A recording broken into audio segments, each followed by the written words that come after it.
अस्सलाम वालेकुम वरहमतुल्लाहि वबरकातुहू। प्यारे बच्चों, कैसे हो आप लोग? उम्मीद और दुआ अल्लाह रब्बुल इज़्ज़त के लिए यही है, अल्लाह रब्बुल इज़्ज़त से यही है कि आप लोग सब बखैरियत होंगे। चलिए बढ़ते हैं आज की इस वीडियो की ओर। एसएससी यानी कि आप लोग का सेकेंडरी स्कूल सर्टिफिकेट, विषय मराठी अंतर्भारतीय संयुक्त भाषा, कक्षा 10वीं, मार्गदर्शक शाकिर शेख सर। प्यारे बच्चों, सबसे पहले तो वेलकम है आप लोगों का मेरे इस educational YouTube channel let's crack it with Shaikh sir पर। ठीक है, आइए बच्चों, जो भी इस चैनल पर नए हैं चैनल को सब्सक्राइब कर लीजिए, वीडियो अच्छा लगे तो लाइक कीजिए और इस वीडियो की लिंक अपने दोस्तों तक ज़रूर पहुंचाइए। और अगर आपका कोई सवाल है तो चैट बॉक्स में आप लोग कमेंट की सूरत में लिख सकते हो। देखिए, आज हम लोग अंतर्भारतीय मराठी का जो तो देखने वाले हैं, संयुक्त भाषा का। इस सीरीज़ में मैं आप लोग को क्या करवाने वाला हूँ, ये आप लोगों की जो इसरार थे और आप लोग के जो कमेंट्स थे उसी की बुनियाद पर जो तो मैं करवाने जा रहा हूँ। ये हमारे मराठी का सरेवरक है और इस सीरीज़ में आप लोग को मैं मराठी के हमारी जितनी भी जो कविताएँ हैं, जो 6 कविताएँ हैं हमारी, वो 6 कविताएँ जो तो मैं आप लोग को करवाने वाला हूँ। जैसे यहाँ पर अगर देखें तो यहाँ पर संतवाणी 1 शेख मोहम्मद सांगती शेव, संतवाणी नंबर 2 जेका रंजले गांजले, उसके बाद में कविता नंबर 5 खोप्यामधी खोपा, ये 3 हुई। उसके बाद यहाँ पर अगर देखें तो यहाँ पर आप लोग सायकारची शोभा, हादेश माझा और भल्लगड़ी दादा, ये 6 कविताएं जो तो हम लोग देखने वाले हैं। इस वीडियो में मैं एक कविता, उसके बाद की वीडियो में दूसरी कविता, ऐसी सारी के सारी कविताएं मैं जो तो आप लोग को करवाने वाला हूँ। तो आप लोग ये सीरीज देख लीजिए, 8 नंबर आपके बिल्कुल पक्के हो जाएंगे कि कहाँ से किस तरीके से सवालात को सॉल्व करना है। देखिए, आज हम लोग जो देखने वाले हैं कविता, उसका नाम है संतवाणी। संतवाणी कौन सी? संतवाणी शेख मोहम्मद सांगती सेव। इसके कवि का नाम क्या है? इसके कवि का नाम है शेख मोहम्मद जी। ठीक, तो ये 3 चीजें हैं, आप लोग जो तो इस पर ध्यान रखें। ठीक, इसके ऊपर सवाल किस तरीके से पूछे जाते हैं बच्चों, देख लीजिए। यहाँ पर ये जो सारी चीजें हैं, ये मैंने आप लोगों के लिए जो तो तैयार किया हूँ और आप ही लोग इससे जो तो फायदा उठाए। ये यहाँ पर आप लोग देख लीजिए, ये सारी चीजें, ये बॉक्स आप लोग को दिख रहा है कि पहला सवाल आप लोग विभाग 2 गद्य पद्य विभाग 8 मार्क्स के लिए आप लोग का पूछा जाता है। 2 कविताएं पूछी जाती है, अ भी वैसा ही रहता है, आ भी वैसा ही होता है। ठीक, इस पर पहला सवाल क्या होता है आप लोग का? आकृति पूर्ण कीजिए, 2 मार्क्स के लिए होता है। और दूसरा होता है सरल ओडिचा अर्थ लिया, ये भी 2 मार्क्स के लिए होता है। तो इस तरीके से एक कविता आपकी 4 मार्क्स के लिए होती है और दूसरी कविता फिर आप लोगों की 4 मार्क्स के लिए होती है। इस तरीके से 8 मार्क्स के लिए आप लोग की 2 कविताएं मराठी में पूछी जाएंगी। दोनों कविताओं के ऊपर आप लोग के सवाल सेम रहेंगे। पहला आकृति पूर्ण कीजिए और दूसरा सरल ओडिचा अर्थ लिया। ये दोनों ही चीजें, सरल ओडी के अर्थ के लिए मैंने आप लोग को एक वीडियो भी बनाया हो, आप लोग उसको जो तो जाकर देख सकते हो। मेरे चैनल को आप लोग सब्सक्राइब कर लीजिए, वहां से आप लोग को सारी चीजें जो तो इंशाल्लाह जरूर मिल जाएंगी। आइए पहली संतवाणी की तरफ बढ़ते हैं। संतवाणी पहले मैं आप लोग को पढ़ देता हूँ, फिर उसके बाद में आप लोग को समझाऊंगा भी। देख लीजिए, केतकीला काट्याचे वेडे भीतरी निपजती केवडे, तैसे साधूचे शब्द गाडे परोपकारी लागी। दूसरी पंक्ति देखिए, फणस सर्वांगी काठवले भीतरी महागोडीने कोंदले, तैसे साधू हृदयी जाले बोधा सगे परियेसा। नेक्स्ट देख लीजिए, नारळ कठीण दिसे बाहेर भीतरी खोबरे अरुवार, तैसे साधूचे अंतर बोधे बोसडले वोसडले। ऐसा सद्गुरुची, चौथी पंक्ति, ऐसा सद्गुरुशी धरा भाव तो कैसा करावा उपाव, शेख मोहम्मद सांगती सेव सवय श्रोते प्रंती। ये श्रोतिया प्रंती, ये आप लोगों की कविता थी और अब मैं इसको जो तो आप लोगों को एक्सप्लेन करने के लिए जा रहा हूं। देखिए, केतकीला काट्याचे वेडे भीतरी निपजती केवड़े, तैसे साधुचे शब्द गाड़े परोपकारी लागे। यहाँ पर इसके जो कवि है शेख मोहम्मद जी, शेख मोहम्मद जी क्या कहते हैं कि केवड़े का पौधा जो कांटों से भरा हुआ होता है, लेकिन इसके अंदर खुशबूदार केवड़े का फूल खिलता है।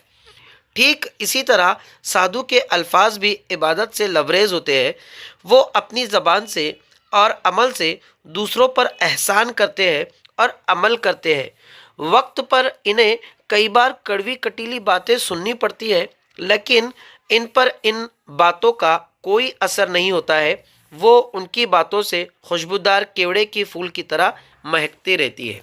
यानी यहाँ पर अगर आप लोग कुछ शब्द देखें तो ये केतकी क्या है, ये केतकी एक पौधे का नाम है। काटवले का मतलब होता है कांटों से बंधे हुए। भीतरी निजपाती, निपजती का मतलब होता है अंदर खिलता है।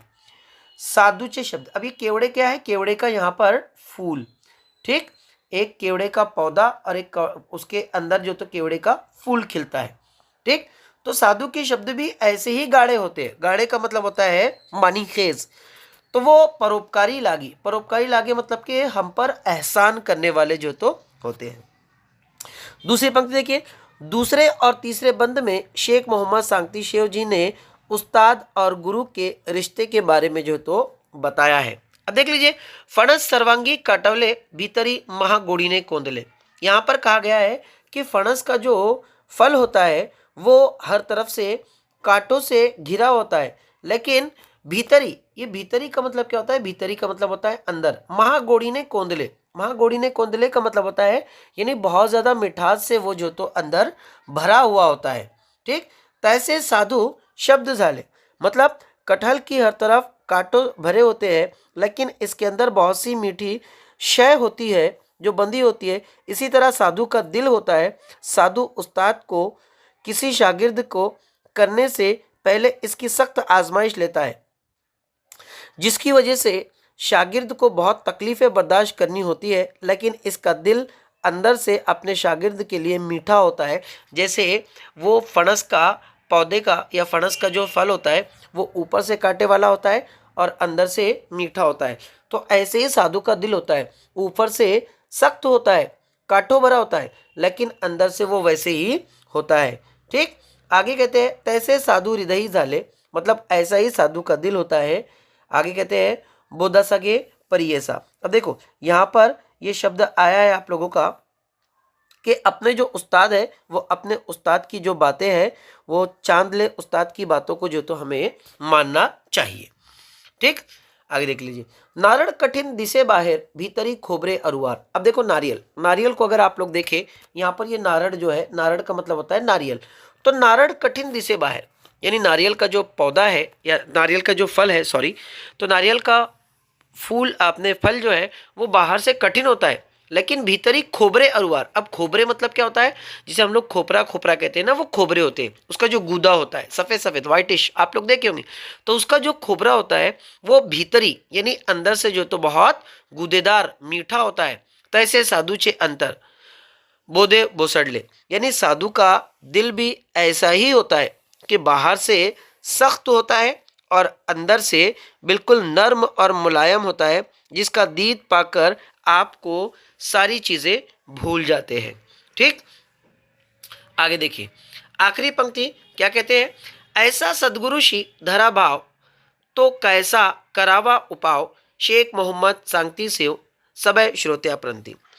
आखिरी पंक्ति में यहाँ पर वो कहते हैं कि अपने उस्ताद से हमें ऐसा जज्बा, ऐसा जो है तो इमोशंस रखना चाहिए, वो इतना पाक व शफाफ होना चाहिए कि हमारे मुश्किल वक्त में जो तदाबीर अपने उस्ताद हमें बताए तो हमें उस पर अमल करना चाहिए, तदाबीर पर हमें शक व शुबा नहीं करना चाहिए। शेख मोहम्मद सांगती शेव जी भी यही कहते हैं, शेख मोहम्मद जी, कि देखो ऐसा सदगुरुशी धरा भाव, भाव भाव का मतलब क्या होता है, भाव का मतलब अगर देखा जाए तो जज्बा होता है, लेकिन यहाँ पर भाव का मतलब जो है तो रिश्ता लिया जाएगा कि अपने गुरु से इस तरीके से हमें, यहाँ पे नुक्ते नहीं लग रहे आप लोग समझ लीजिए, तो अपने गुरु से हमें ऐसा रिश्ता रखना चाहिए कि वो हमें जो चीज़ें भी बताए हमें उन चीज़ों पर अमल करना चाहिए। अगर हम लोग अमल करेंगे तो उसका फ़ायदा हमें एक ना एक दिन ज़रूर होगा। तो बच्चों, मैं समझता हूँ कि आज की कविता आप लोग को समझ में आई होंगी। अगली कविता लेकर हम लोग जो तो हाजिर होंगे, जे का रंजिले गांजिले। मिलते हैं अगले वीडियो में, तब तक के लिए अल्लाह हाफिज़। देखिए अगले वीडियो में हम लोग जे का रंजिले गांजिले देखने वाले हैं। अल्लाह हाफिज़।